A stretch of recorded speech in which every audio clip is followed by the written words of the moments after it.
Education টিকে আছাম চেনেলৰ সকলোকে স্বাগতম জনাইছোঁ। যিহেতু অসম ITR ফাৰ্ষ্ট কাউন্সিলিঙৰ যিসকলে কৰিছিল ফাৰ্ষ্ট কাউন্সিলিঙৰ ৰিজাল্ট ঘোষণা কৰিছে, তেওঁলোকে নিজৰ নিজৰ এলটমেণ্টখন ৰেজিষ্ট্ৰেশ্যন ইয়াত লগ ইন কৰি কিনে ডাউনলোড কৰি ল'ব।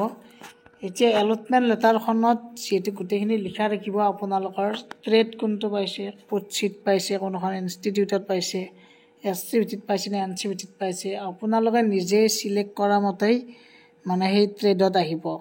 এতিয়া বহুতৰে অহা নাই, হতাশ হ'ব নালাগে, ছেকেণ্ড কাউন্সিলিঙত আহি যাব আৰু বা থাৰ্ড কাউন্সিলিং, ফিফ্থ কাউন্সিলিঙলৈকে সময়সীমা আছে যিহেতু।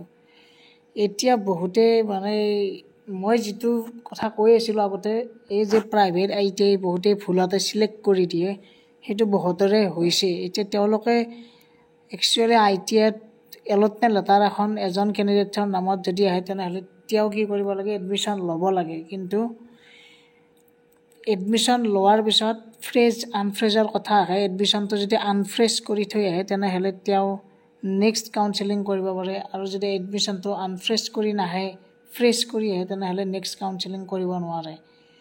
গতিকে এতিয়া কি কৰিব, তাৰে উপায়টো কি আছে বাৰু? কিছুমানৰ যিহেতু মনে বিচৰা ট্ৰেডটো পোৱা নাই, কি কৰিব তেওঁলোকে?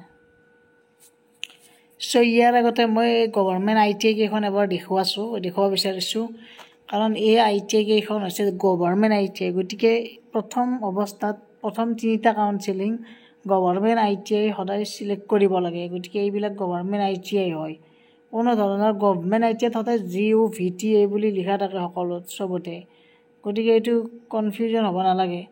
এতিয়া যিসকলৰ মনে বিচৰা ট্ৰেডটো পোৱা নাই, তেওঁলোকে এতিয়া তেওঁলোকে এডমিশ্যনটোতো ল'ব লাগিবই, কিন্তু তেওঁলোকে আনফ্ৰেছ কৰি থৈ আহিলে হ'ল, যাতে তেওঁলোকে নেক্সট কাউন্সিলিংটো কৰিব পাৰে, কাৰণ নেক্সট কাউন্সিলিঙত ছিট পোৱাৰ সুবিধা থাকিব। আৰু আনফ্ৰেছ বুলি কওঁতে আপোনালোকে ITIত গৈ কিনে ক'ব যে মোৰ ট্ৰেডটো আনফ্ৰেছ কৰিব লাগে, কাৰণ মই আকৌ বেলেগ ট্ৰেডত যাতে পোৱাৰ আশা আছে সেইকাৰণে। গতিকে সেইটো কৰিব লাগিব। গতিকে আনফ্ৰেছ কৰি থৈ আহিব। আৰু এডমিশ্যন ল'ব যদি নোযোৱা, তেনেহ'লে নেক্সট কাউন্সিলিঙত সেই ট্ৰেডটোৱে শ্ব' কৰিব, কাৰণ এডমিশ্যন যেতিয়ালৈকে ল'ব নোযোৱা, তেনেহ'লে তেতিয়ালৈকে তাৰমানে আপোনালোকৰ নামত ট্ৰেডটো ফিক্স হৈ থাকে। সেইকাৰণে এডমিশ্যনটো লৈ আনফ্ৰেছ কৰি আহিলে নেক্সট কাউন্সিলিং কৰিব পাৰে।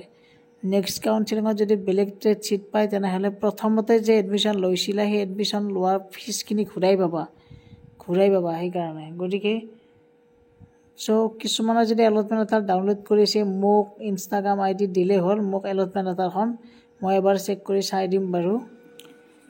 ছিট এলটমেণ্ট লেটাৰ যেতিয়া ওলাব, ছিট এলটমেণ্ট লেটাৰ যেতিয়া ডাউনলোড কৰিব, ইয়াতে অপশ্যনটো আছে ছিট এলটমেণ্ট ৰিজাল্ট বুলি। তাত গৈ কিনে যেতিয়া ক্লিক কৰিব, তেতিয়া আহি যাব এলটমেণ্ট লেটাৰখন। আৰু এলটমেণ্ট লেটাৰখনত আপোনালোকৰ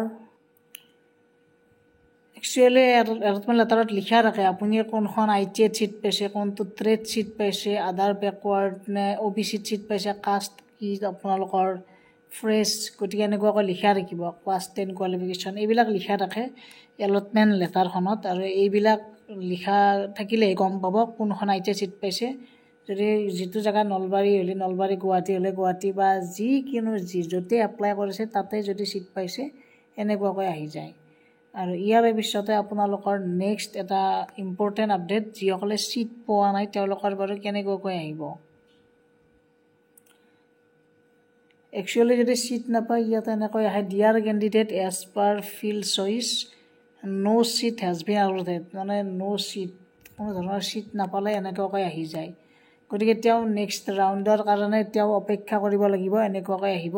গতিকে সকলোৱে ভিডিঅ'টো যিমান পাৰে শ্বেয়াৰ কৰি দিব, যাতে সকলোৰে কনফিউজন দূৰ হয়। গতিকে এইখিনি আছিল এটা ইম্পৰ্টেণ্ট আপডেট।